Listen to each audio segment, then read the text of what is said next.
Ministerial Planning Meeting. The term began with a meeting of all ministerial workers with the ministerial secretary to help charter the course for the department during the quadrennium. This was to derive from the fraternity the following: their vision for ministry and the South Caribbean Conference, their needs and challenges, possible solutions to the challenges that were faced in ministry, transformation and spiritual renewal, the minister and his family. To foster spiritual renewal among the clergy, 4 retreats were held for ministerial workers and their families. At Carlton Savannah Hotel for ministerial spouses, in Panama and Tobago for ministerial workers and their families, at Camp Balandra for ministerial workers alone. These retreats, along with the weeks of prayer sessions held in the month of January and February, allowed the ministerial workers and their families to spend quality time praying with and for each other concerning their need and challenges. Continuing education. Apart from periodic orientation sessions held for first-time district pastors, continuing education to help ministerial workers was done during the period under review to help ministerial workers to be more effective in the performance of their duties. Some areas that were examined include anger management, emotional health, how to prevent burnout, and time management. Psychological evaluation for pastors. Psychological evaluation was done for all pastors as they joined the ministerial workforce, and counseling was provided for those who were recommended for counseling. The purpose of the psychological evaluation was to create awareness of areas of weakness and strength and to provide early intervention where necessary so that all workers can be psychological and spiritually whole so that they can give acceptable worship and service. 26 ministerial workers received psychological evaluation for the period under review. Ministerial workers evaluation. All church pastors, religious educators, chaplains were evaluated every 6 months by our church boards, zonal leaders, school boards, and principals to help improve the effectiveness of the delivery of all workers to all those whom they serve. Ministerial interns were evaluated every 3 months. Ordination. During the period under review, 8 pastors were ordained to the gospel ministry. Pastors Kurt James, Brendan Thomas, Cordell Williams, Chankle Guyan, Bertie Henry, Prince Carew, Justin Alexis, and Cliffmond Shamaruddin received the ministerial charge at a service held on January 13, 2018. Bible Workers Training Manual. An official religious educators training manual was prepared by the ministerial department for all the religious educators to assist with the training of persons willing to be involved in this soul-winning venture. Elder Spiritual Renewal and Equipping Conferences.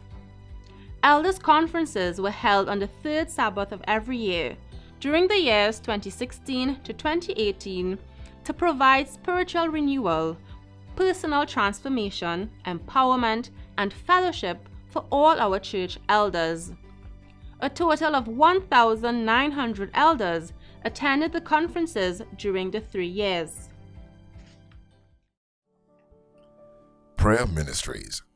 The Prayer Ministries Department must be commended for rallying over 500 participants to attend its first ever School of Prayer held during the last weekend of April.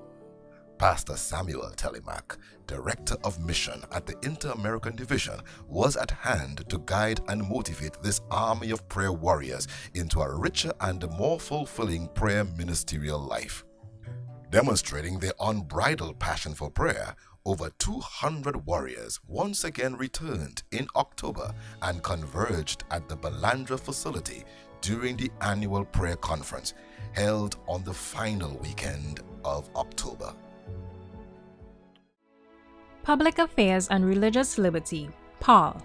The Public Affairs and Religious Liberty PAL Department of the South Caribbean Conference for the Quadrennial 2015 to 2018 focused on two main objectives as outlined in the strategic plan: to establish systems to protect and defend members from actual and/or potential breaches of their constitutional rights, to improve religious liberty literacy amongst members. With a support team of experienced professionals already in place, most of the department's efforts during this year was focused on improving religious liberty literacy among members. Following were the main activities of the PAL department. The 24 council meetings that convened during this period provided opportunities for strategic planning, utilizing the insights and contributions of key stakeholders and persons of interest. Local, national, and international issues involving religious liberty were examined. At the 4 workshops conducted, leaders were encouraged to make efforts to increase membership awareness of religious liberty issues and to inform members of the services available to them from the PAL Department of the South Caribbean Conference. We salute those churches that continue to keep the flag of religious liberty flying from year to year, constantly highlighting religious liberty issues. Some of these congregations were also involved in religious liberty marches, concerts, and Appreciation Day services. Regional and international conferences.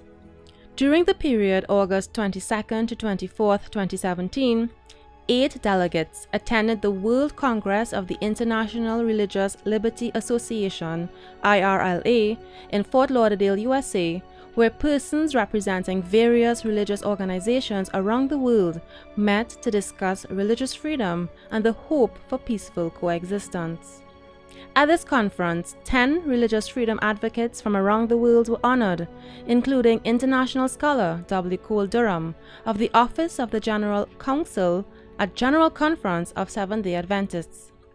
Delegates from the South Caribbean Conference also attended 2 PAL conventions.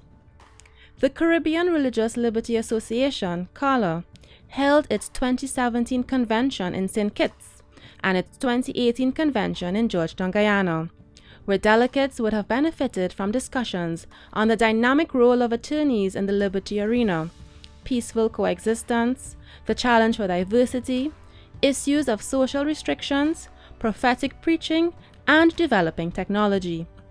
It was in St. Kitts that the formation of the Association of Caribbean Adventist Attorneys took place. The issue of the Barbary Law and the decriminalization of marijuana in Trinidad and Tobago have been among the most controversial and pressing issues that confronted the Church during this quadrennium. A special committee chaired by Pastor Leslie Moses was set up to create an apt response to these issues from a biblical perspective.